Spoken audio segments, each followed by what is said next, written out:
어떻게 하면 더 건강하게 오랫동안 행복하게 삶을 이어갈 수 있을지 그 비법을 찾아드립니다. 여러분의 건강한 매일을 책임지는 건강주치 365 문 열었습니다. 저는 여러분의 건강 헬퍼 손유빈이고요.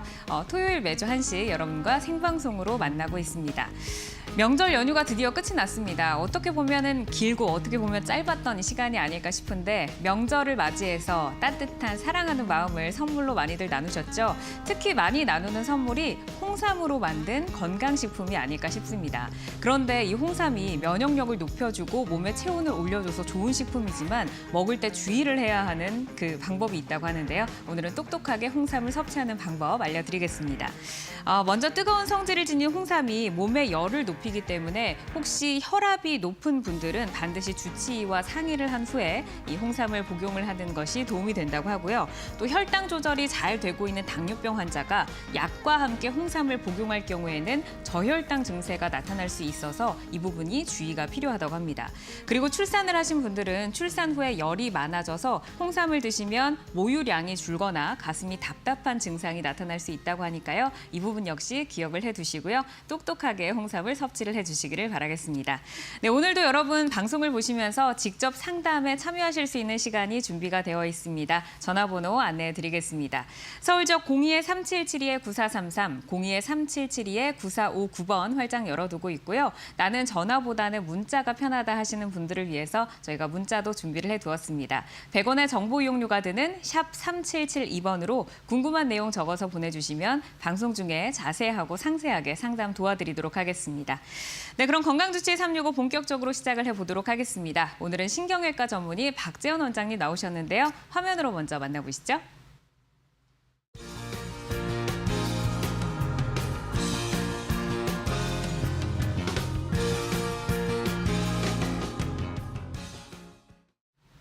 네, 신경외과 전문의 박재원 원장님과 함께합니다. 원장님 안녕하세요. 안녕하세요. 네, 반갑습니다. 오늘 이렇게 처음으로 인사를 하러 오셨는데 소감 어떠신가요? 이런 좋은 자리에 초대해 주셔서 대단히 감사드립니다. 유용한 정보 알려드릴 수 있도록 하겠습니다. 네, 오늘 좋은 말씀 기대를 해보도록 하겠습니다. 건강주치 365 본격적으로 문을 열기 전에 저희만의 특별한 코너죠. 한 주간의 건강 이슈 키워드로 살펴볼 텐데요. 오늘의 건강 이슈 어떤 키워드일까요?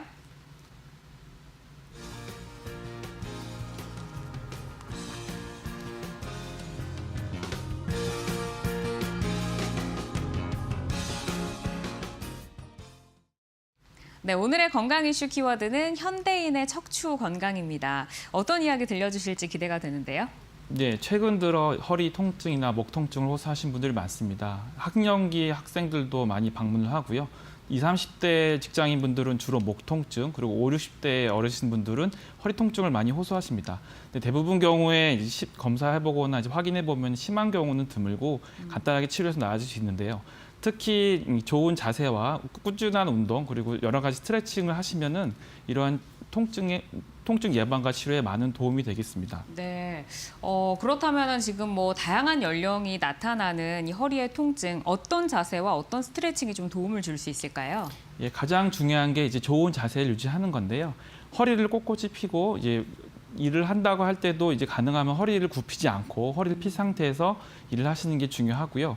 작업을 서서 해야 되는 경우에 있어서는 이제 다리를 올린다거나 해서 가능하면 이제 목과 허리의 균형을 유지해 주시는 게 제일 좋고요. 다음 사진 보시면은 이제 저희가 이제 서서 일을 할 때에도 보시면 이제 허리를 굽히시는 것보다 네. 발에 받침 같은 거를 눈 상태에서 일하시는 게 훨씬 더 도움이 될 거고요. 다음 사진 보시면은 이제 저희가 이제 보통은 직장인 분들이 앉아서 생활을 많이 하시는데 필요하시거나 불편하실 때마다 스트레칭을 이제 해주시면 훨씬 더 도움이 되고요. 그리고 다음 사진 보시면은 가장 중요한 거는 이제 허리가 안 좋다고 느끼시는 경우에는 여러 가지 맥켄지라든지 동물 자세 같은 운동 등을 함으로 인해서 허리 주위 근력을 튼튼하게 해서 허리의 통증을 완화시키고 허리 근력을 강화시키는 운동 등을 하시는 것이 좋겠습니다. 네, 지금 이제 허리 운동 말씀하시면서 그 동물 자세라고 하셨는데 대표적으로 좀 고양이 자세 같은 게 나와 있는 것 같아요. 네, 고양이 자세, 낙타 자세 여러 가지 자세가 있는데 이런 거는 이제 허리의 굴곡을 완화시키고 허리에 있는 근육의 긴장도를 떨어뜨리게 해서 허리의 근육들을 이제 강화시키는 운동들이 되겠습니다. 네, 얼마나 좀 자주 해주면 도움이 될까요? 보통 저희가 이제 권해드리는 게 아침에 한 5분 정도, 일어나시고 나서 한 5분 정도, 그리고 주무시기 전에 한 5분 정도 하셔도 충분히 도움이 되는 것으로 밝혀졌습니다. 네, 알겠습니다.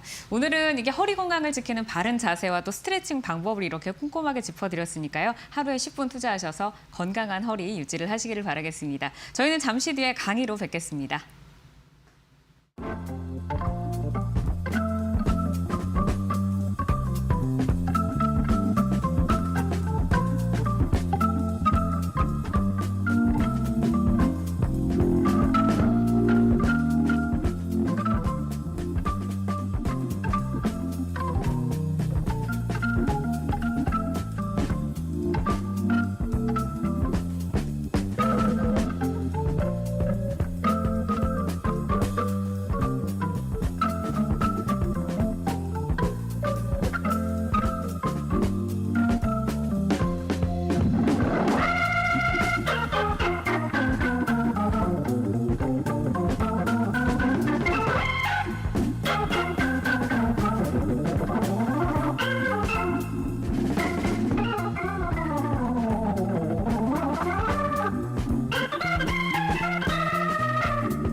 네, 건강수치 365 생방송으로 여러분과 함께합니다. 이제 본격적인 강의로 들어가 볼 텐데요. 원장님, 오늘은 어떤 내용 준비를 해오셨을까요? 네, 척추는 우리 일상생활에 있어서 가장 중요한 역할을 하는 운동을 하는 데 있어서도 여러 가지 역할을 하는데요.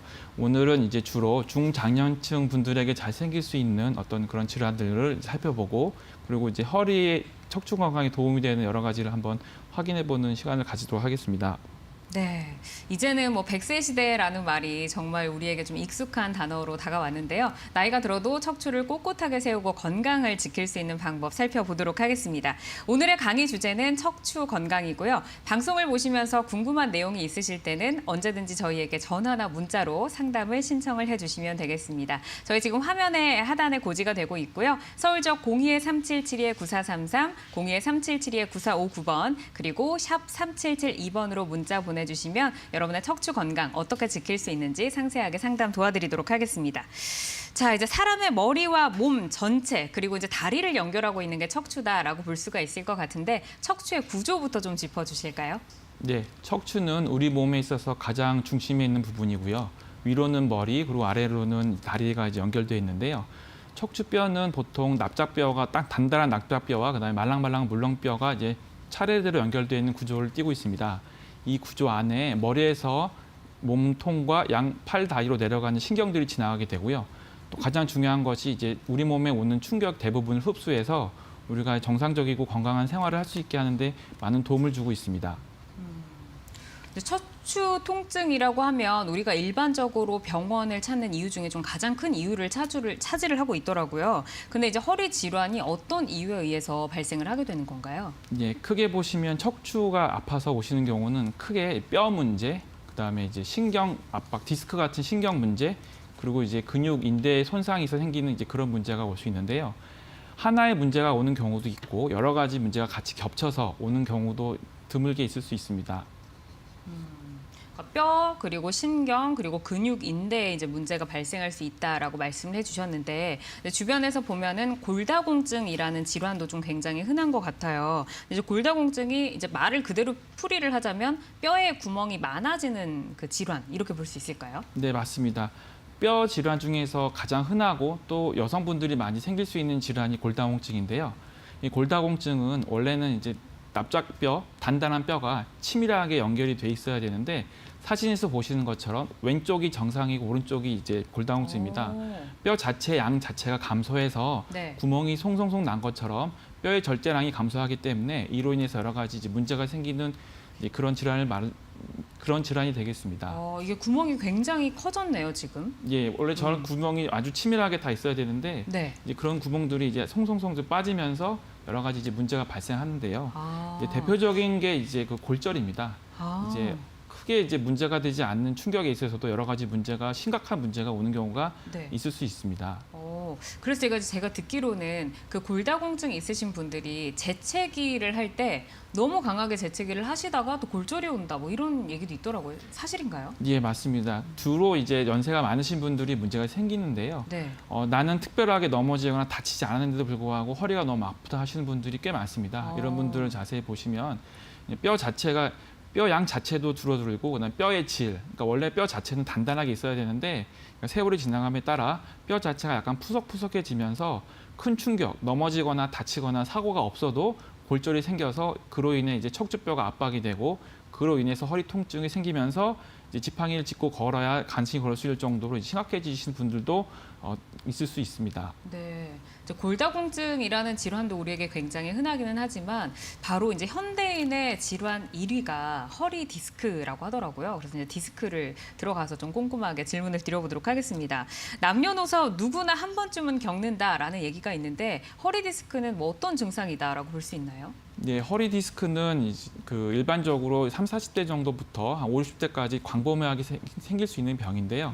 척추 자체가 아까 말씀드린 대로 충격을 흡수하는 여러 가지 이제 중요한 구조를 갖고 있습니다. 이제 그 중에서 납작뼈와 납작뼈 사이에 이제 물렁뼈를 저희가 이제 디스크라고 부르는데 그 디스크 자체가 여러 가지 충격이라든지 어떤 이제 상황에 따라서 자꾸 자극이 되고 변성이 돼서 물기가 빠지게 되면 맨 처음엔 스펀지처럼 말랑말랑했다가 이제 나중에는 이제 떡처럼 이렇게 눌리게 됩니다. 이제 그러한 눌림이 심화되고 또 반복적인 자극이 되게 되면은 그 말랑말랑했던 부분이 딱딱해지면서 일부 튀어나오게 되는데요. 이제 그걸 우리가 이제 추간판 탈출증이라 부르고 그 탈출증으로 인해서 신경과 신경 주위에 있는 여러 가지 구조물을 자극하기 때문에 이로 인해서 통증과 다리 저림 같은 그런 문제가 발생하게 됩니다. 네. 우리가 이제 흔하게는 허리 디스크다라고 부르지만 이제 추간판 탈출증이라는 이제 질환을 살펴보도록 하겠습니다. 이제 허리가 좀 아파, 나 요즘에 허리 너무 아파 하면 주변에서 너 디스크 아니야?라고 할 정도로 굉장히 좀 흔한 질환이 된 것 같아요. 지금 이제 방송을 보시는 분들 가운데서도 요즘에 특히 허리가 아프다 이렇게 좀 아픔을 호소하는 분들이 있으실 것 같은데 자가 진단으로 지금 좀 나를 디스크인지 아닌지 진단해 볼 수 있는 방법이 있을까요? 네, 그 허리 디스크는 이제 크게 두 가지로 이제 볼 수 있습니다. 통증이 발생하는 것과 그다음에 이제 튀어나와서 그 튀어나온 부분이 이제 구조물을 눌러서 특히 이제 다리로 가는 신경을 눌러서 다리가 저린다는 그런 이제 두 가지 문제가 있을 수 있는데요. 네. 대부분 경우에 이제 디스크가 생기면은 이제 일시적으로 이제 증상이 생겼다가 없어지는 게 아니라 지속적으로 허리 통증이 생기고요. 그리고 또 허리 통증이 먼저 온 다음에 그다음에 이제 엉덩이, 다리 그런 부분이 저리고 땡기는 이제 증상이 생기고 이제 초기에는 허리 통증이 심해집니다. 근데 이제 예를 들어서 한 달, 두 달 지나서 어느 정도 이제 통증이 가라앉았지만 다리 쪽으로 증상이 생겨서 다리에 힘이 빠지는 증상이 생깁니다. 예를 들어서 예전에는 잘 뛰었는데 요즘은 뛰기 힘들다거나 이제 슬리퍼를 신고 걸으면은 실뼈가 잘 벗겨진다거나 아니면 이제 다리 한쪽 감각이 무뎌져서 만져도 내 살 같지 않은 느낌이 든다거나 아니면 걸을 때 다리가 좀 푸석푸석한 느낌, 돌을 받는 듯한 느낌이 든다거나 하는 이제 그러한 증상이 생길 수 있고요. 이제 가장 대표적인 것이 이제 힘이 빠지는 증상입니다. 엄지 발가락이 잘 안 움직여서 발가락 자체에 어떤 이상이 감각이 떨어진다거나 아니면 발목 자체에 힘이 떨어지면서 여러 가지 이제 걷거나 이런데 등산 같은 데 할 때 아무래도 이제 허리를 많이 쓰면서 이제 좀 더 정확하게 알게 되는데요. 이제 그러한 경우에는 디스크를 강력하게 의심해 볼 수 있습니다. 그러니까 처음에는 이제 허리 통증이 조금 크고 뭐 한두 달 지나게 되면은 발가락이 좀 힘이 없다거나 걸을 때 슬리퍼가 벗겨진다. 예, 그 맨 처음에는 허리 통증이 생기다가 나중에는 허리 통증은 없어지는데 엉치나 다리, 그리고 발목 이런 부분에 이제 문제가 생기게 됩니다. 그런 경우에는 디스크가 아닌지 생각해 보시는 것이 좋습니다. 네, 보통은 이제 허리 통증이 있다가 사라지면 이제 괜찮아졌나 보다라고 좀 흔히 생각을 하실 텐데 그게 아니라 이제 통증이 아래쪽으로 좀 내려가고 있다. 이런 자가진단법 활용을 해서 체크를 해보시면 되겠습니다. 디스크와 더불어서 또 우리 척추를 괴롭히는 또 흔한 병명이 있어요. 이제 협착증이라는 건데 협착증은 어떤 병인가요? 협착은 주로 50대 이후 중장년층에서 잘 생기는 병인데요. 척추 신경이 지나는 공간 자체가 딱딱해지면서 저희가 이제 철봉을 하게 되면 이제 굳은 살이 배기고 네. 그다음에 신발 발 뒤꿈치에 보면 이제 굳은 살이 많이 생기게 되는데 이것처럼 많이 자극이 되게 되면 이제 좁아지게 됩니다. 딱딱해지면서요. 그로 인해서 허리 신경을 압박해서 주로 허리보다는 엉치, 다리 쪽으로 증상이 생기며 나중에는 이제 걷기 힘들어지거나 아니면 힘이 빠진 듯한 이제 그런 증상이 이제 많이 발생하게 되는데요. 주로 50대부터 60대, 70대 이런 중장년층에게 자주 발생하는 질환입니다. 그 디스크냐 협착증이냐 이게 이제 똑같이 협착이 뭐 척추에 발생을 하다 보니까 두 개의 병명도 그렇고 나의 증상도 그렇고 좀 헷갈리시는 분들 많으실 것 같아요. 혹시 뭐 구분할 수 있는 방법이 있나요? 네, 디스크는 신경이 압박돼 사진에 보시면 이제 MRI 사진인데요. 맨 왼쪽에 보시면 정상 사진입니다. 정상 사진 보시면 하얗게 보이는 부분이 신경이 내려가는 부분으로 특별하게 문제가 없고 가운데 사진 보시면은 약간 빨간 원 안에 디스크가 도출되어 이제 신경 하얀 부분을 자극하는 부분을 보이실 거고요. 네. 맨 오른쪽에 있는 부분은 협착증은 디스크가 눌리는 것과 눌릴 수도 있고 그다음에 동반되어 공간 자체가 좁아지기 때문에 이제 뒤쪽으로도 압박이 되면서 신경이 자극되는 걸 잘 볼 수 있고요. 다음 사진 보시면 이제 특징적으로 디스크는 30, 40대에 주로 많이 생기고 디스크로 인해 생기는 이제 질환은 이제 다리 쪽 저림, 땡김 국한적으로 생기는데 협착증은 이제 허리 자체는 별 증상이 없습니다. 네. 그런데 이제 걸어가서 내 힘이 빠진다. 그러니까 다리가 끌린다. 그리고 누가 내 다리를 잡고 있는 듯한 느낌이 든다는 것처럼 이제 보행 장애가 생기고요. 협착증 같은 경우에 있어서는 이제 가만히 앉아서 수그리고 가만히 앉아 있으면 증상이 싹 없어집니다. 그런데 이제 허리를 꼿꼿이 세우고 걸어가기 시작하면은 처음엔 괜찮다가 점점점 가기 힘들어져서 결국은 이제 구부리고 다시 앉아야 되는 그런 증상이 생기고요. 네. 디스크는 이제 그거와 관계없이 이제 걸어가거나 앉아 있거나 계속 이제 허리 통증과 다리 저림 증상, 그리고 다리가 먹먹해지는 증상이 생기는데요. 전체적으로 양쪽에 오지 않고 한쪽으로 국한적으로 예를 들어서 엄지발가락 쪽으로 생긴다거나 아니면 새끼발가락 쪽으로 생긴다거나 하는 이제 그런 이제 특징이 있습니다. 그 협착증은 걸어가면 꼿꼿하게 세우고 걸어가다 보면 아프고 디스크 같은 경우는 앉아서 허리를 굽히면 좀 아프고 이렇게 좀 구분해 볼 수 있나요? 네네네.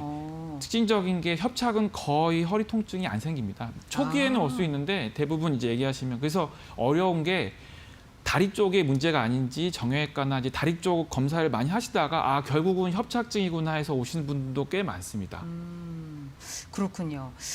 지금 이제 내가 디스크인지 협착증인지 좀 잘 구분을 하셔가지고 치료를 받으셔야겠다라는 생각이 듭니다. 그럼 이제 척추 질환 있는 분들이 이제 병원을 방문을 하시게 되면 어떤 단계별로 치료를 좀 받게 될까요? 가장 중요한 것이 어떻게 아프시냐는 건데요. 그리고 지금 대부분 경우에는 이제 예방으로 운동을 하신다거나 가벼운 약물 치료, 물리 치료 같은 걸로 충분히 조절이 됩니다. 10분 중에 한 두세 분 정도에는 그런 치료에도 불구하고 효과가 없는 경우가 있는데요. 그런 경우에는 신경 찬화술 같은 조금 더 침습적인 치료를 하게 되고요. 그럼에도 불구하고 증상이 좋아지지 않으시면 수술 외에 비수술적인 시술 같은 방법들을 많이 하게 됩니다. 그럼에도 불구하고 저는 진수하지 않는다거나 초기에 증상이 너무 심해 신경학적 손상이 있다. 예를 들어서 다리 힘이 빠진다거나 대소변 장애가 온다거나 보행이 힘들 정도의 그런 증상이 생기게 되면 수술적인 치료를 하게 됩니다. 네. 알겠습니다. 우리가 이제 척추 질환에 대해서 살펴보고 있는데요. 그렇다면 구체적으로 어떻게 좀 치료를 해 나갈 수 있는지 치료 방법을 하나하나 좀 질문을 드려보도록 하겠습니다. 지금 이제 방송을 보시면서 이제 찬바람 슬슬 부니까 허리 통증 좀 호소하는 분들이 좀 늘어나지 않을까 싶어요. 허리가 아프셔서 잠을 못 주무시거나 아니면 이제 뭐 단풍놀이도 가고 좀 즐겨야 하는데 허리가 아파서 어떡하지 고민되는 분들이시라면 오늘 이제 저희 방송 보셨다면 궁금한 내용 전화나 문자로 상담을 받아보시면 되겠습니다. 서울적 02-3772-9433, 02-3772-9459번으로 전화를 주시면 되고요. 문자가 편하신 분들은 샵 3772번으로 궁금한 내용 적어서 보내주시면 저희 원장님께서 상세하게 상담 도와드리도록 하겠습니다. 자, 그러면은 치료법을 조금 살펴볼게요. 예방법도 있고 뭐 치료법도 있고 하는데 척추 질환으로 사실 병원을 가려다가도 가려면은 좀 뭐 수술할 그 마음가짐을 가지고 가야 된다. 수술하자고 할 걸 뭐 이런 얘기들이 좀 많이 들려오는 것 같아서 겁을 많이 먹으시는 것 같아요. 대표적으로 어떤 치료법이 실제로 시행이 되나요? 일반적으로 제일 처음 방문하신 다음에 어떻게 아프신지 위치가 어딘지 이런 걸 저희가 문진을 통해서 확인을 하고요. 그리고 문진을 통해서 어느 정도 의심이 되는 병이 있다 하면 대부분 경우에는 이제 가벼운 물리치료, 전기 치료, 핫팩 같은 이제 그런 물리 치료를 시행하고요. 그다음에 염증을 가라앉히는 진통 소염제, 근육 이완제, 그리고 위장약을 통해서 치료를 하게 됩니다.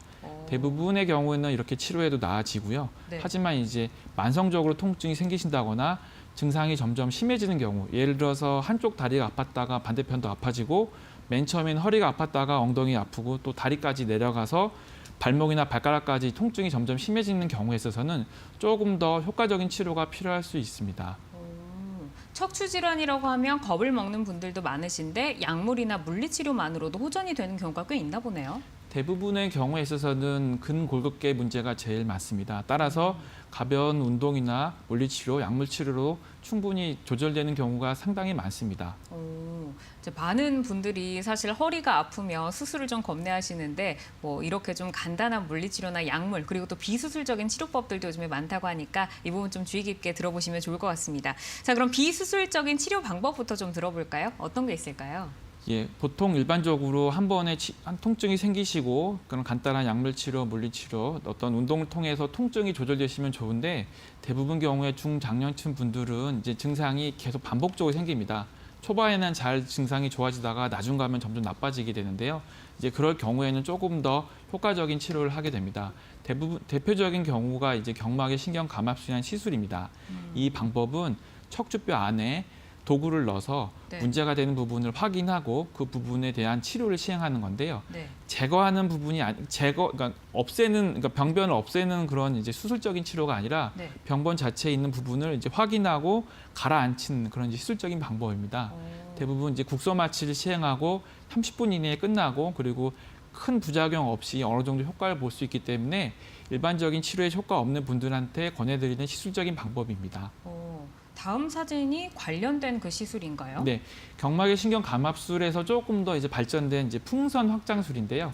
풍선 확장술은 대부분 경우 이제 생기는 원인이 디스크나 협착증 같은 신경을 자극하는 부분이기 때문에 신경이 자극되는 부분을 풀기 위해 이제 풍선을 넣어서 그 부분을 넓혀줌으로 인해서 이제 공간을 확보하고 그리고 동시에 약물 치료를 해서 부어 있거나 자극되는 신경이나 구조물들을 이제 치료하는 방법이 되겠습니다.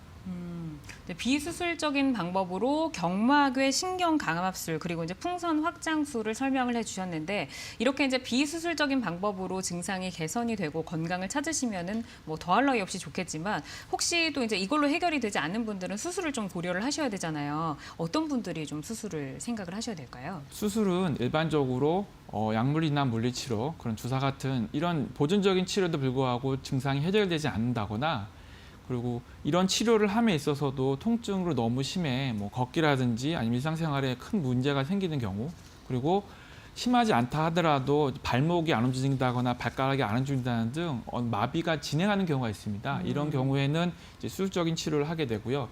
그리고 이제 대소변 장애라든지 감각 저하 그리고 이제 점점점 악화되는 이제 그러한 부분에 있어서는 이제 수술적 치료가 필요합니다. 대부분 경우에 이제 척추 질환은 걷는 것과 관계가 되는데요. 네. 잘 걷지 못할 때 예를 들어서 10분 이상 걷기 힘들고 점점 그 간격이 좁아져서 한 5분 이상 걷기 힘들다. 밖에 나가서 장보기 힘들 정도로 증상이 심해진다 하면 수술적인 치료를 생각해 보실 필요가 있습니다. 네. 지금 만약에 이제 10분 이상 걷기가 힘든 분들이라면 지금 이제 치료를 안 하시게 되면 점차적으로 걷는 시간이 단축이 될까요?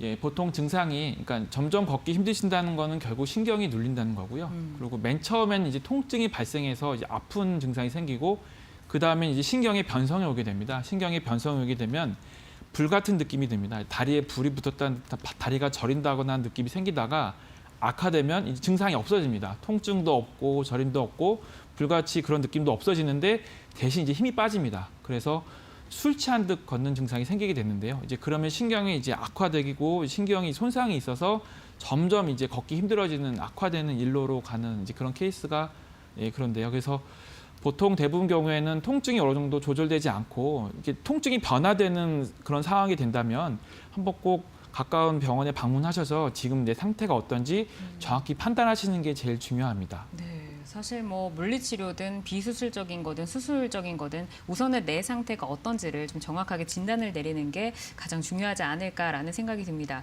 그리고 이제 원장님의 설명을 들어보니까 척추 통증이 허리에만 지금 국한되는 게 아니라 뭐 발가락이나 발목 뭐 이런 데도 나타난다고 해서 지금 방송 보시는 분들이 요즘에 뭐 다리가 저리다거나 다리가 아프시다거나 발가락이 조금 무딘 그 감각이 있다거나 뭐 이런 것들이 의심이 되시면 저에게 전화나 문자로 상담을 신청하시면 도움이 될 것 같고요. 지금 많은 분들이 문자와 전화로 상담을 신청해주고 계셔서 시청자분의 문자 한번 만나보도록 하겠습니다. 어떤 문자 들어와 있을까요? 네, 3545번님의 문자인데요. 저는 만성 허리 통증을 겪고 있습니다. 병원에서 주사를 맞고 약을 먹을 땐 통증이 괜찮아지는데 시간이 지나면 또다시 통증이 심해집니다. 계속 병원을 다니는 게 좋을까요? 라는 문자가 왔네요. 병원에 갔을 때만 좀 괜찮고 그 뒤에 다시 좀 심해지시는 것 같아요. 이제 그러한 경우는 일단 저희가 확인해 볼 게 이 증상 자체가 정말 이제 악화되는 증상인지 일시적으로 왔다가 없어지는 증상인지 봐야 됩니다. 예를 들어서 일시적으로 1, 2주 정도 이내에 해결되는 그런 부분들은 운동이나 스트레칭 또는 이제 다른 규칙적인 이제 어떤 이제 그런 걸 통해서 조절이 될 수 있는 부분이기 때문에 계속 병원에 갔을 필요는 없고요. 네. 근데 문제는 뭐냐면은 이 증상 자체가 이제 그러니까 악화되는 사인이 있어서 생기는 경우, 예를 들어서 아까 말씀드린 대로 범위가 넓어집니다. 맨 처음엔 허리가 아프다가 엉덩이, 그리고 다리, 발바닥, 발가락으로 증상이 심해지고 또 이제 왼쪽이 아팠다가 오른쪽으로 넓어지면서 또한 이제 약간 힘이 빠진 듯한 증상이 생기게 되는 이제 그러한 부분에 있어서는 꼭 적절히 정밀 검사라든지 다른 기타 여러 가지 정확한 검사를 하신 다음에 치료하시는 게 좋고요. 그렇지 않고 정말 일시적으로 한 1, 2주 만에 해결되는 그런 부분들은 약이나 주사 치료는 대부분 경우에 염증을 가라앉히는 이제 치료입니다. 염증을 가라앉혀서 병을 없앤다기보다는 일단은 문제가 있는 약해진 부분에 이제 염증이 생긴 부분을 해결해서 증상을 좋아지게 하는 그런 치료이기 때문에 지속적으로 하실 필요는 없고 이제 그렇게 심하지 않은 부분들은 운동이나 이제 관리라든지 체중 조절 이제 그런 걸 통해서 충분히 컨트롤 되시기 때문에 계속해서 치료하실 필요는 없다고 봅니다.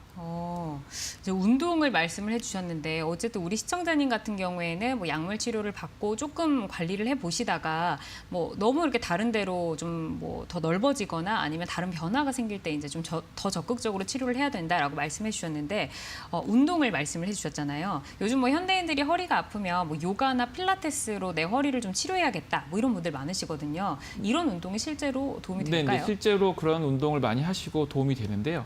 근데 중요한 게 그러니까 남이 이 운동을 권했을 때 이 운동이 나한테 정말 좋냐 안 좋냐 이거를 판단을 해야 되고요. 그다음에 이제 병 자체가 급성기냐 아니면 만성기냐에 따라서 같은 운동도 나한테 도움이 될 수도 있고 그렇지 않을 수 있습니다. 그래서 굉장히 많은 요즘에 유튜브나 인터넷 보면은 굉장히 많은 운동들이 그리고 이제 보통 와서 얘기 들어보면은 내 친구가 이런 운동을 하니까 좋아지니까 꼭 해라 이렇게 얘기를 하는데 내가 할 때는 좀 힘들다 이러신 분들 많은데요. 중요한 게 나한테 맞는 운동이 있습니다. 첫 번째 운동은 하기 편해야 되고 네. 그다음에 이제 두 번째는 나한테 무리가 없어야 됩니다. 그 운동을 했을 때와 하고 나서 내가 몸이 힘들다거나 오히려 더 힘들어지면은 그 운동은 나한테 안 맞는 거기 때문에 피하시는 게 좋고요.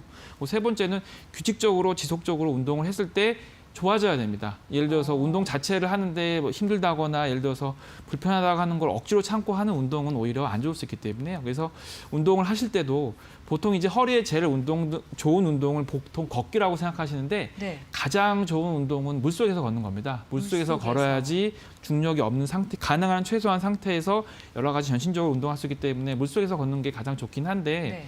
보통 일반적으로 아시는 거는 그냥 평지에서 걷는 게 제일 좋다고 맞아요. 하셔서 뭐 이 병은 아닌데 척추 불일증이라든지 이런 신경이 이게 오히려 걸으면 조금 더 힘들어지는 분들이 이게 많이 걷기를 하시는 분도 있는데요. 그래서 지금 현 상태가 이 운동이 나한테 정말 좋은 운동인지 아니면은 나한테 큰 도움이 안 되는 운동인지 파악해서 그래서 나한테 도움이 되고 꾸준히 할 수 있고 큰 부담이 없는 운동을 선택하시는 게 제일 중요합니다. 네, 지금은 이제 뭐 코로나가 있어서 물속 운동을 좀 이렇게 강하게 권유를 안 하시겠지만 평소에는 혹시 물속에서 걷는다라고 하면 얼마 정도나 뭐 주 몇 회 정도로 해서 좀 걷는 게 좋을까요? 보통 이제 물속에서 걷는 운동들은 연세 있는 분들이 많이 하시는데요. 보통 10분, 15분 정도 하시고 5분 정도 휴식을 하시면서 5분, 10분 정도 조금씩 늘려가시는 게 좋고요. 주 1, 2회에서 시작해서 한 3, 4회까지 늘려가시면 좋긴 한데 이것도 이제 사람에 따라 그리고 또 환경에 따라 다르기 때문에 보통 저희가 권해드리는 거는 일주일에 2회 30분 이내에 하는 거를 이제 권해드립니다. 네, 알겠습니다.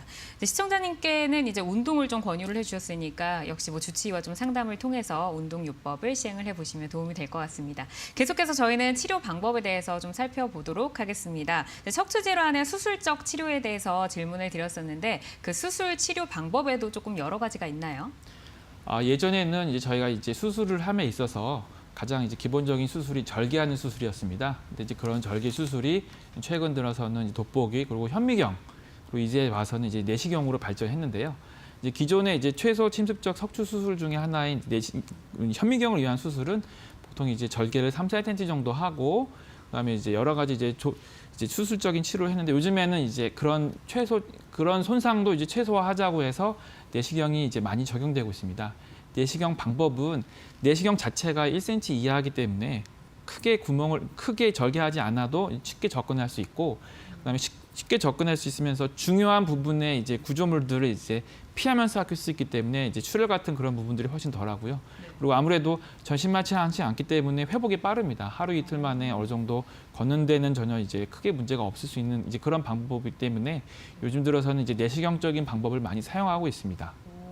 그러면 이 척추 내시경 시술은 전신 마취가 아니면 부분 마취를 시행을 하나요? 네, 보통 척추 수술 중은 대부분 경우에 전신 마취를 하게 되고 그다음에 척추 마취를 하게 되는데 네. 이 방법은 경막의 마취라고 해서 척추 마취보다 훨씬 더 약한 방법은 아닌데 이제 한 3-4시간 정도 통증을 없게 하고 팔다리 자체는 다 움직인 상황에서 네. 이제 수면을 통해서 1시간에서 1시간 반 정도 이제 그 시간 안에 간단하게 이제 마취는 이제 수술법이 되겠습니다. 네, 이제 뭐 마취도 그렇고 손상도 그렇고 조금 더 최소화해서 조금 더 빠르게 일상 회복을 가능하게 한다라는 게 좀 장점일 것 같은데 지금 보니까는 그 입원 기간이 2박 3일로 되어 있어요. 그러면은 혹시라도 이제 내시경 시술을 선택하신 분들이 2박 3일 동안 입원을 해가지고 시술을 받으시고 회사에 출근한다던가 아니면 일상생활로 복귀를 하는 데는 뭐 대략적으로 얼마 정도의 기간을 말씀을 하시나요? 저희가 보통 그 내시경 쪽으로 수술적을 치료한 다음에 그날 오시면은 오전에 시행을 하게 되면 오후부터는 바로 이제 보조기 차고 보행을 권해드립니다. 그리고 하루 정도 경과 봐서 퇴원을 하신 다음에 걷는 거는 큰 문제는 없고요. 근데 대신 이제 물건을 든다거나 허리를 많이 굽히는 일을 하신거나 운전을 해야 하시는 분들은 이제 아무래도 이제 굽히거나 움직일 때 어떤 자극이 될 수 있는 부분 때문에 보통 길게는 한 달 정도까지 안정을 취하신 다음에 이제 그런 일을 하시는 걸 권해드리고 네. 서서 걷는다거나 가볍게 이제 앉는다거나 하는 그런 부분들은 보통 한 1주 정도 후에 상황에 따라서 이제 직장 생활을 복귀하셔도 큰 무리는 없습니다. 네, 알겠습니다. 척추 내시경 수술에 대해서 조금 더 질문 드려볼 텐데 단방향 수술이 있고 양방향 수술로 이렇게 나뉘어진다고 하더라고요. 어떤 차이가 있는 건가요? 맨 처음에 나온 게 이제 하나의 구멍을 통해서 하나의 구멍 안에 내시경과 기구를 넣어서 치료하는 방법입니다. 전통적인 방법이고 보통 1cm 미만의 절개가 필요하게 되기 때문에 출혈이 없고요. 그리고 정상 조직 자체를 보존할 수 있기 때문에 척추 수술 후에도 허리 통증이 많이 없어서 일상생활로 빨리 이제 획기할 수 있는 그런 방법입니다. 이제 그 방법이 이제 진행이 되어 왔고 이제 최근 들어서는 이제 그 하나의 구멍이 아니라 2가지 구멍을 통해서 좀 더 적극적으로 치료하는 방법이 이제 나오게 되는데요. 이제 다음 사진 보시면은 그 내시경 치료 보신 사진입니다. 보시면 60대 초반 환자분, 단방향으로 하신 분인데요. 2개월 전부터 조금씩 안 좋았다가 갑자기 등산을 하시다가 네. 허리에 통증이 갑자기 심하게 온 다음부터 다리에 저림이 생기고 다리 힘이 떨어지는 이제 그런 증상으로 약물 치료하고 신경 차단술에도 불구하고 효과가 없어서 이제 수술적 치료를 하신 분입니다. 네. 다음 다음 사진 보시면은 이제 내시경은 이제 좋은 장점이 뭐냐면은 정확하게 볼 수 있는 건데요. 네. 보통 저희가 현미경으로 확대할 수 있는 비율이 20배, 30배인데 내시경도 역시 한 30배 정도 확대가 됩니다. 그래서 보시면은 사진 보시면 왼쪽에 허옇게 네. 그 원안에 있는 부분이 이제 문제가 돼서 신경을 자극한 부분인데요. 그래서 그 부분을 이제 정확하게 판단할 수 있고요. 네. 다음 슬라이드 보시면은 그런 부분을 이제 확인해서 저희가 이제 제거해서 네. 이제 문제가 되는 부분을 국한적으로 그러니까 모든 부분을 제거하는 게 아니라 문제가 되는 부분만 이제 해결을 하는 겁니다. 따라서 정상 조직을 건드리지 않기 때문에 문제가 되는 부분을 제거하기 때문에 아무래도 이제 상처가 작고 그리고 그로 인한 통증이 훨씬 이제 덜한 방법이 됩니다. 네, 60세 초반이신데 등산 중에 그렇게 갑자기 아프셔서 이렇게 확대가 되긴 했지만 굉장히 좀 빠르게 대처를 하신 분 같네요. 예, 예. 환자분은. 예, 예. 네. 그러면 이제는 그 양방향 사례를 좀 볼 텐데 이거는 두 개의 구멍으로 들어가는 건가요? 원래 전통적인 방법은 1980년대부터 이제 내시경이 적용돼 왔고요. 네. 그래서 원래 하나의 구멍을 통해서 그 하나의 구멍으로 내시경과 기구를 삽입했습니다. 네. 근데 이제 요즘에는 이제 구멍을 두 개를 열어서 대신 이제 사이즈는 조금 더 작아졌고요. 한쪽은 이제 보는 이제 그 내시경을 넣고 한쪽은 이제 기구를 삽입합니다. 이 방법의 장점은 이제 기존에는 이제 하나의 구멍으로 내시경과 기구를 봐야 됐기 때문에 약간의 공간의 제약이 있었는데 양방향 같은 경우에는 이제 수술자, 이렇게 수술하는 사람이 양손 팔을 자유롭게 움직일 수 있기 때문에 훨씬 더 이제 편리해졌고 이제 그로 인해서 조금 더 수술적으로 잘 치료할 수 있는 부분들이 좀 넓어졌습니다. 다음 슬라이드 보시면 이제 예를 들어서 예전 같은 경우에는 이제 디스크만 튀어나온 부분만 제거했는데 이제 네. 디스크도 튀어나온 게 있고 이제 흘러 들어가서 어디에 콱 박혀 있는 이제 그런 디스크도 꽤 많습니다. 이제 그런 부분까지 접근하기가 예전에는 조금 까다롭고 어려웠는데 네. 양방향 내시경 같은 경우에는 이제 수술자가 굉장히 자유롭게 움직일 수 있기 때문에 그래서 이제 그런 어려운 부분 그리고 저희가 이제 협착같이 이제 같이 디스크와 동반된 협착이라든지 이제 약간 조금 좀 까다롭고 복잡한 부분을 예전에 비해서 훨씬 더 쉽고 간단하고 효과적으로 치료할 수 있게 되었습니다. 그러니까 한쪽으로는 내시경 카메라가 들어가고 한쪽으로는 이제 시술 기구가 들어가는 거네요. 네, 네, 맞습니다. 이렇게 또 양방향으로 시술을 했습니다. 그렇다면 양방향 척추 내시경 수술 사례와 함께 좀 설명을 들어볼까요? 네. 사진 보시면 설명드리겠습니다. 60대 후반 여자분이신데요. 이제 서비스업, 이제 식당에서 이제 서빙을 하시는 분인데 보시면은 이제 그 디스크가 왼쪽으로 3, 4번에 이제 파열이 됐습니다. 그로 인해서 좌측 허벅지 3, 4번에 파열이 되면은 이제 뒤쪽으로 생기는 게 아니고 무릎과 무릎 위쪽에 허벅지 쪽에 이제 통증이 인해서 일을 하실 때 굉장히 불편감이 있으셔서 약물 치료도 하셨는데 불구하고 정상적인 어떤 일을 하시기 힘드시기 때문에 수술적 치료를 하셨는데요. 다음 슬라이드 보시면은 저희가 내시경을 통해서 내시경을 그 아주 작은 2, 3mm 정도 되는 부분도 굉장히 확대되기 때문에 구조를 잘 확인할 수 있고 보시는 것처럼 왼쪽에 허옇게 이제 빨갛게 보이는 부분이 신경 부분이고 그 아래 이제 신경을 누르고 있는 허연 부분이 관찰되고 있고 네네. 오른쪽 사진은 이제 그걸 이제 서서히 꺼내서 이제 튀어나와 있는 부분을 이제 확인하고요. 네. 그걸 이제 제거를 했습니다. 이제 다음 사진 보시면은 이제 수술 후 저희가 이제 보통 MRI를 다 찍어보는데 왼쪽에는 그 노란 원 안에 있던 그런 부분들이 오른쪽 사진 보시면 이제 제거된 것이 잘 보일 수 있고요. 이제 눌려 있던 부분은 제거됐기 때문에 그다음에 이제 다리 통증과 무릎 통증이 이제 해결되고 정상적인 이제 어떤 일을 하실 수 있는 이제 그런 상태가 되는 이제 그런 사례가 되겠습니다. 네, 이분이 이제 60대 후반의 여성분의 사례였죠. 네네. 그럼 지금까지 이제 두 분의 사례가 나왔는데 두 분 다 60대 분이셨잖아요. 네네. 근데 젊은 분들도 내시경 시술을 혹시 선택을 하시나요? 젊은 부분도 예. 근데 보통 이제 한 40대부터 50대 사이에 디스크가 주로 이제 생겨서 문제가 생기시는데 보통 젊은 분들은 어떤 이제 보통 약물 치료라든지 보존적인 치료하면 굉장히 결과가 좋습니다. 그리고 50대 때 오히려 디스크가 생기는 부분들이 40대부터 이제 문제가 생기다가 잘 치료가 되다가 재발이 돼서 이제 문제가 생긴 분들이 꽤 많습니다. 그래서 보통 40, 50대가 디스크가 생기고 수술적인 치료를 하는 경우는 이제 50대 정도 넘어가는 경우가 훨씬 더 많고요. 네. 물론 이제 예를 들어서 40대라도 디스크가 너무 커서 소변, 대변 장애가 온다거나 통증으로 인해서 이제 뭐 일반 생활이 너무 힘드신 분들은 수술하기도 하는데요. 보통은 40, 50대 40대 정도에 발생하고 한 10년 정도 지나서 50대 정도에 이게 악화되거나 재발돼서 수술하는 케이스가 꽤 많습니다.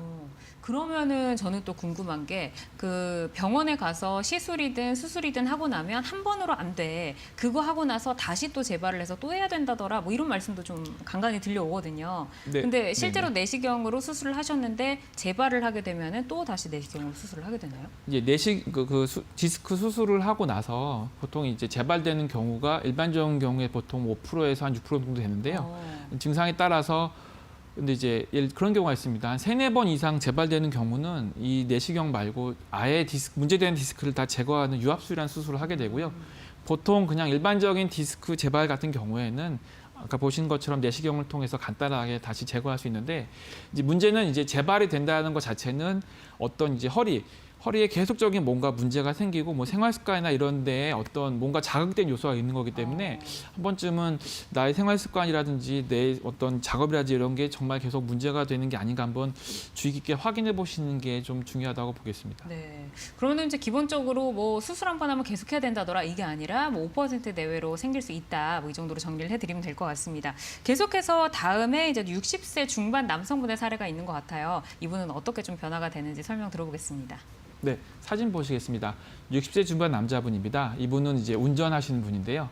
운전하실 때 이제 오랫동안 앉아 계시고 이제 다리를 움직여야 되는데 좌측 자리 바깥쪽에 앉으실 때부터 땡기고 이제 통증이 생기신 분이었는데요. 이제 증상이 점점 심해져서 이제 그러니까 운전하시기가 굉장히 이제 힘들어져서 오신 분입니다. 보통 일반적인 약물 치료라든지 물리 치료에도 불구하고 증상이 좋아지지 않고 오른쪽 사진 보시면 정밀 검사에서 신경이 압박되고 눌려 있는 그런 부분이 관찰되었습니다. 다음 사진 보시면은 이제 그래서 저희가 이제 그 부분을 이제 내시경을 통해 들어가서 문제되고 있는 부분을 제거하고 신경이 이제 압박된 걸 이제 풀어주는 이제 사진을 보입니다. 그래서 MR 그 내시경 사진인데요.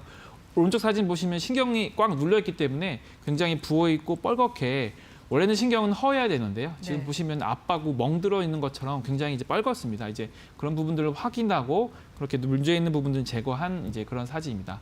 그래서 다음 사진 보시면 저희가 이제 하고 나서 다시 MRI를 착용해서 이제 수술 전을 보시면 이제 그러니까 보시면 이제 검게 뭔가 이제 꽉 막혀 있고 이렇게 이런 부분이 이제 왼쪽 보시면 허옇게 보시면 이제 신경공을 충분히 열어주고 눌려있는 디스크 제거하고 이제 그래서 신경이 풀어진 사진이 이제 그런 사진을 이제 확인할 수 있었습니다. 다음으로 보여지는 이 사진이 그 수술 자국인가요? 요건 이제 저희가 이제 그래서 보신 것처럼 양방향 내시경을 하고 낸 사진인데요. 이렇게 보신 양쪽으로. 것처럼, 양쪽으로 냈는데 지금 500원 제가 이제 잘 이렇게 보여드리겠습니다. 500원짜리 동전보다 조금 작은 사이즈로 보통 1cm 미만으로 이렇게 흔적이 남고요. 네. 나중 되면은 거의 이제 실오라기처럼 이제 흔적만 남습니다. 그래서 상처도 크지 않고 당연히 이제 그렇기 때문에 이제 문제되는 부분을 제거하면서 이제 이게 근육도 최소로 이제 손상을 줄일 수 있고 그다음에 중요한 게 저희가 이제 척추 가운데는 이제 인대가 있습니다. 그래서 네. 그걸 잡아주는 부분이 있는데 그 부분을 자극 주지 않고 그 부분을 제거하지 않기 때문에 이제 단순히 이제 근육과 그다음에 근육 막 사이에 통해서 들어가기 때문에 아무래도 이제 회복도 빠르고 그다음에 일상생활로의 이제 복귀가 훨씬 더 이제 빨라지고 그래서 그런 장점이 있습니다. 네. 사실 이제 기존에 그 허리 수술을 한다라고 하면 그 수술 자국에 대한 부담이나 입원에 대한 뭐 기간 부담 그리고 통증 뭐 여러 가지 좀 있었을 텐데 당연히 또 이렇게 내시경 같은 이런 좀 간단하게 좀 할 수 있는 수술 방법이 나오면서 많이들 이제 내시경 수술을 좀 환자분들이 찾으실 것 같아요. 근데 네네. 누구나 다 할 수 있는 거는 아니겠죠. 중요한 게 그러니까 정말로 이제 수술이라는 거는 정말 필요한지를 확인해야 되고요. 네. 그다음에 과연 이제 그러니까 내시경 수술은 디스크나 이제 디스크와 동반이 협착증일 때 굉장히 효과적인데 뭐 척추 분리증, 척추 전방전이증, 그다음에 척추 측만증, 그다음에 척추 변형 같은 경우는 절개를 해야 됩니다. 그래서 그런 경우는 이제 제일 중요한 게 과연 이 방법이 나한테 제일 중요한가? 그리고 이제 환자분의 증상과 그다음에 저희가 이제 검사 MRI를 주로 하게 되는데 MRI나 CT 같은 검사 그리고 이제 수술이라든지 어떤 진료하는 의사의 세 가지 조건이 딱 맞아서 이 환자분은 수술하는 게 제일 좋겠다. 이 수술이 제일 낫겠다. 이렇게 판단해서 하는 게 제일 결과가 좋고요. 단지 MRI 결과만 가지고 판단한다거나 아니면 이제 환자분의 말만 듣고 하는 경우에는 이제 아무래도 좀 안 좋아질 경우가 있기 때문에 이제 중요한 거는 일단은 대부분 맨 처음 말씀드린 것처럼 이렇게 수술을 하시는 분은 이제 허리가 아파서 병원에 오신 분들의 한 20% 정도밖에 안 됩니다. 그리고 대부분 경우에는 운동이라든지 어떤 간단한 치료라든지 그런 치료 충분히 컨트롤 되기 때문에요.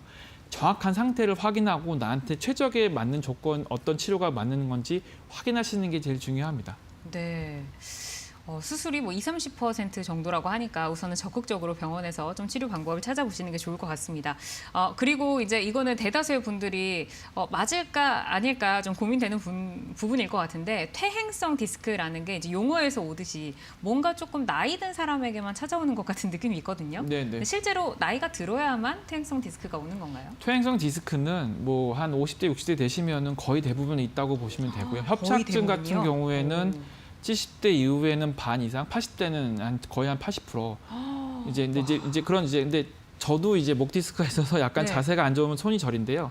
이제 문제는 뭐냐면 이제 병이 있다 하더라도 그 병이 나한테 어떠한 영향을 주는가. 그리고 척추 질환은 생활과 연관이 있습니다. 그러니까 정말 이거 암처럼 무조건 수술을 하고 무조건 제거해 이런 병이 아니라 일상생활에서 어느 정도 다 겪을 수 있고 문제 있는 거기 때문에 이제 중요한 게 과연 내 상태가 어떤 상황인지 그리고 내가 어떤 치료가 제일 적절한지를 먼저 판단하시는 게 중요하고요. 네. 디스크 같은 경우에는 보통 증상이 없어도 일반적으로 걸어다니는 사람 10명을 찍을 때 3명 정도는 MRI를 찍게 되면 3명은 나옵니다. 그래서 누구나 생길 수 있는 거고 주름살처럼 이제 올 수 있는 그런 변화이기 때문에 그래서 이제 퇴행성이란 자체 때문에 나이 드신 분들은 그러니까 아무래도 그러니까 연세가 많으시고 나이 드신 분들이 잘 생길 수 있는데 한 30, 40대만 척추는 이제 키가 크면서 만 18세까지 키가 크면서 성장을 하게 되고요. 한 10년 정도 괜찮다가 20대 후반, 30대 초반부터 조금씩 나빠집니다.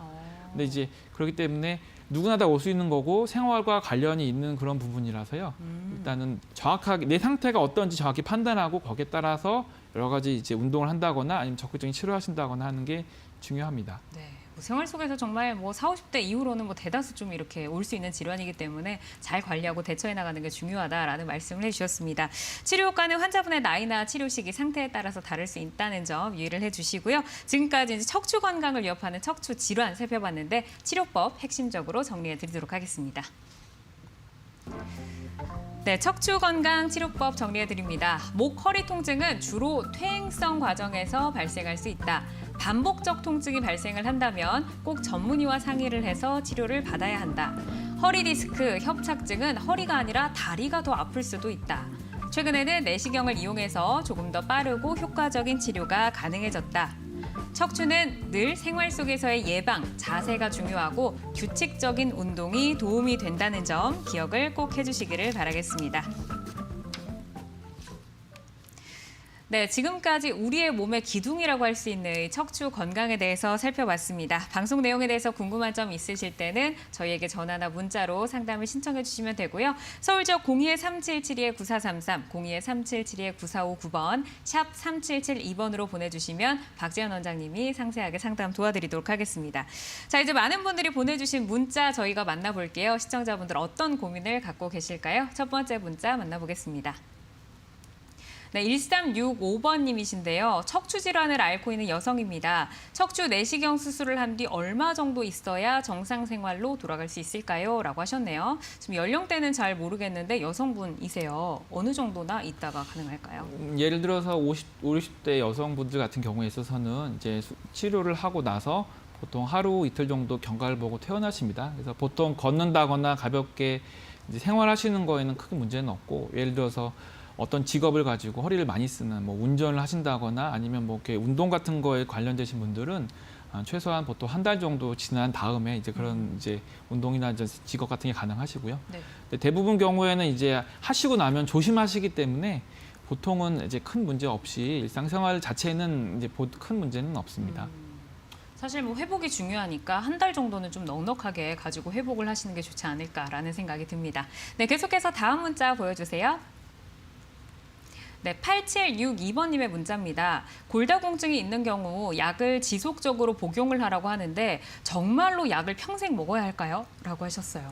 이 부분 고민 네. 많으시더라고요. 그 골다공증이 어려운 점이 골다공증 약이라고 저희가 치료를 하지만 그 약이 완전히 치료하는 약은 아닙니다. 조절을 하는 약입니다. 그리고 약도 너무 많고 보통 일반적으로 권해드리는 약은 일주일에 한 번 드시는 약이 있고 그다음에 뭐 한 달 그리고 이제 주사 뭐 3개월, 6개월, 9개월 굉장히 다양한데요. 보통 일반적으로 쓰는 비스포네이트라는 계열의 약은 3년 정도 드시면 6개월은 쉬셔야 됩니다. 그러니까 골다공증 약을 많이 쓰시게 되면은 비정형 골절이 생길 수 있는 부분 때문에 휴지기, 드럭 홀리데이라는 이제 휴지기가 있어야 되는 거고요. 그래서 네. 5년을 드신 경우에는 1년을 쉬시는데요. 요즘 최근 들어서 이제 주사를 치료하는 경우에 있어서는 이제 그런 부작용을 최소화할 수 있는 이제 그런 부분들이 있습니다. 그래서 정확하게 어떤 약을 드시고 주사를 어떤 주사 맞으신지 보고 담당 선생님하고 충분히 상의하신 다음에 만약에 먹는 약 같은 경우에는 드럭 홀리데이 예를 들어 3년이 드시고 나선 6개월 쉬셔야 되고요. 5년 드시면 1년은 쉬셔야 된다는 점 주의 깊게 생각하시고 충분히 상의하신 다음에 진행하시는 게 좋겠습니다. 네, 이렇게 약을 드실 때도 휴식기를 가져야 된다라고 말씀을 해주셨으니까 전문의와의 충분한 상담을 통해서 결정하시기를 바라겠습니다. 지금까지 이제 박지원 원장님의 척추 건강에 대한 강의를 들어봤는데 끝으로 우리 시청자분들을 위한 당부 말씀 짧게 들어볼까요? 예, 모든 게 마찬가지 같습니다. 가장 중요한 건 예방입니다. 예방에 있어서 척추 예방에 있어서는 이제 정확한 이제 상태와 그리고 규칙적인 운동 그리고 이제 체중이 늘어나거나 그리고 이제 이런 말씀드리면 남자분들 싫어하시는데 흡연이 안 좋습니다. 그래서 그런 이제 안 좋은 요소들을 이제 주의하시고 이제 규칙적인 운동이나 생활을 하시면 척추를 80세, 90세까지 꾸준하게 유지하실 수 있고요. 대부분 경우에 안타까운 게 이제 저희 어머님들이 이제 쭈그려서 생활하는 경우가 많은데 이제 그런 경우에는 요즘 들어 이제 중요시 되는 게 근육입니다. 근육량에 따라서 여생이 달라지고 남아있는 얼마나 살 수 있는지가 따라 달라진다는 요즘에 이제 그런 내용들이 지금 화두가 되고 있는데요. 네. 꾸준한 운동은 이제 그 결과적으로는 꾸준한 운동이 굉장히 중요합니다. 그래서 규칙적인 운동과 그런 생활 습관으로 꼭 척추 건강을 유지하시는 것이 좋겠습니다. 네, 당부 말씀 잘 들었습니다.